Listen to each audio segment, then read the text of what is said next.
What's up YouTube, Dave here from Zephyr Wargames, bringing you my updated Chaos Max build. Now with this build, basically what I've taken into account is, it's a first turn format, everyone wants to try and win the dice roll. What happens if you lose the dice roll? So with Chaos Max, I feel it has the strongest opportunity of going second in this build with enough interruption in its hand during my opponent's turn. So as we go through it, you'll see the different bits that I've added into it. I'll also give you some other alternatives that you can put in as well, just to see how far you can go. It can still brick, but that's what you want to do. You want to minimise your brickage, and you also want to be able to increase your ability of OTKing your opponent. So, without further ado, we're going to crash straight into it, because regardless, Chaos Max is still a very, very scary card when it hits the board. So we play triple Blue Eyes White Dragon, very straightforward, very standard on that one. As long with triple Blue Eyes alternate White Dragon. Now I play double Blue Eyes Chaos Max. Now you can place it 3, but I just don't want to get it too cloggy. Now the reason you play it 2 is because it's searchable off of Melody of Awakening Dragon. So it has the ability of finding this very, very easily. Double Dragon Spirit of White, purely for a little bit of back row hate and end phase, plus the ability that not many people use. But if you have a Blue Eyes in hand and your opponent controls a monster, let's say they go, oh, I'm going to put out a 2800 beater to beat over this guy. Because they control that monster, you use his effect to tag him out for Blue Eyes, and then straight away you've got a 3k beater on board that your opponent can't deal with. Triple Manju of 10,000 hands. Triple White Stone of Ancients. And double Sage Revisor Blue. Now, this is the kind of area that you might be able to tweak with. If you want to be more disruptive during your opponent's turn, you don't really want these cards. Purely because if you're going second, you want to be pushing for your Blue Eyes Chaos Max as early as possible. So my recommendation is you can put stuff like Sonic Bird in, which is also another version of Manju. You can also take the White Stones out for maybe Ash Blossoms or DD Crows or Droll and Lockbirds, any kind of hand disruption you want. But I would basically try and max out. So I'd go with Blue Eyes Chaos Max, put it up at 3. I would then put the Ritual Spells to near maximum. I probably wouldn't want 6 of each, but sorry, not 6 of each. I probably wouldn't want 6 in total, but maybe add one more in so you have a ratio of 5. So straight away, that's your Sage Revisor Blue. And then with these, put in some hand disruption or more draw power. But as it stands, these are quite good because in the end phase, if I don't OTK my opponent, if I have the ability of dropping stone with Melody, I'm going to get the end phase effect, plus obviously I can banish it and search out Blue Eyes. And then with Sage Revisor Blue, I can tag in a Manju and turn him into a Blue Eyes. So I could end up the board. If I, let's say, open up with a Blue Eyes, I can search out Chaos Max and alternate. Normal summon the Manju. Manju searches out my Ritual Spell. Reveal the Blue Eyes for the alternate. Straight away you've got that. Then use the Ritual Spell to either send from deck to grave to get your Chaos Max out, or send from hand.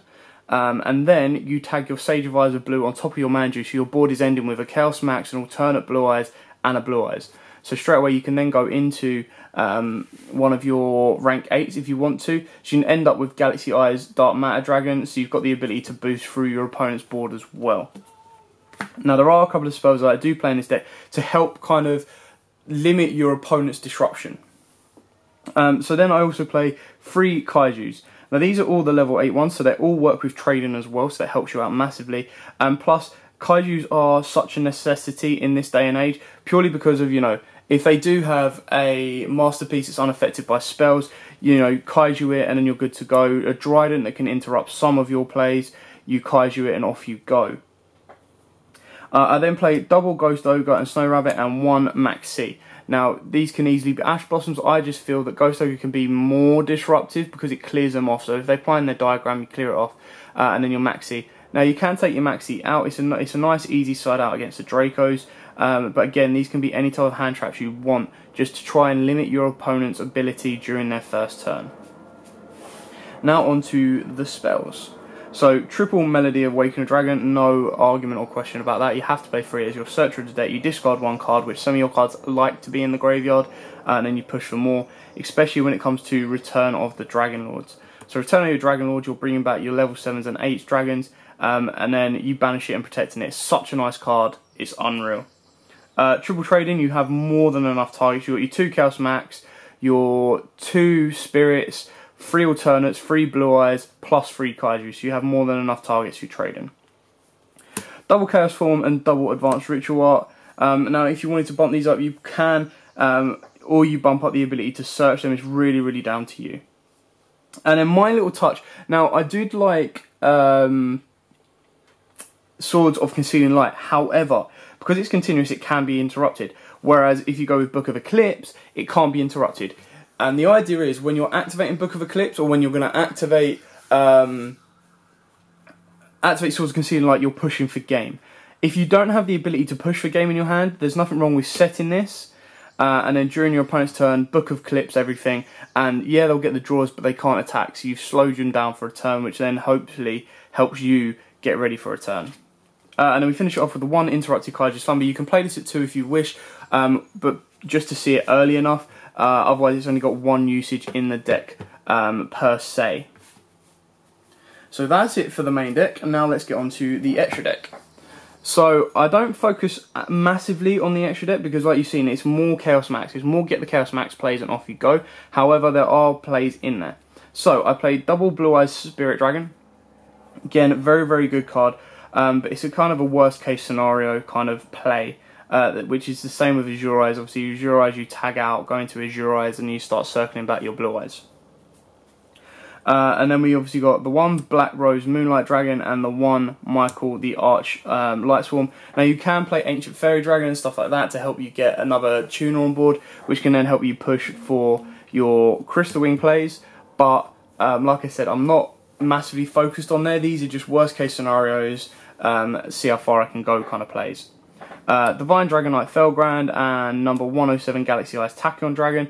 Again, Felgrand is a worst case scenario, and Tachyon Dragon again helps you push into your other Galaxy Eyes. So you've got your full armor photon, which is your main importance, along with your number 62, and then obviously finishing off with your number 95. That trio, or including Galaxy if you want to, number 107 is kind of your main play when you're going into the rank ups, unless you absolutely have to go into Galaxy Eyes Cypher Dragon, Owlsy the Sylvian High Protector, or Heretic Sun Dragon Overlord Heliopius. Now the reason I like Owlsy personally is I like being able to, if I know they've got a useless card on board, being able to put it back to the top of the deck. If I know they're not going to be able to reshuffle or draw more or whatever, it puts them in a constant loop and a cycle, which is very, very cool. And then the reason I like Heretic Sun Dragon Overlord Heliopolis is there are some times when I can just go, maybe they're sitting on the Mirror Force, I've got useless cards in hand like Stones, and I'll go ditch, pop, ditch, pop, ditch, pop, ditch, pop, basically. And then if I've got an alternate on the board that I've already used its effect, if I haven't already overlaid it, I can then go clear that as well. So you tribute monsters from your hand or field, and then destroy an equal number of cards on the field. So it's very, very nice to help clear the board off, especially when you've got your Chaos Maxes and stuff like that on board. So that is that. Very straightforward, very to the point. And like I said, I've designed this deck to try and go as second, be as disruptive going first and going second, purely because, you know, if I win the dice roll, I'm going to choose to go second, which obviously throws my opponent off. If I lose a dice roll, 9 times out of 10, they're probably going to make me go second as well, which is why I'm going more with the chance and the ability of being able to perform second without having my opponent's disruption. So yeah. Thanks for watching. Don't forget to like, comment, subscribe, share. And until next time, guys, as always, happy dueling.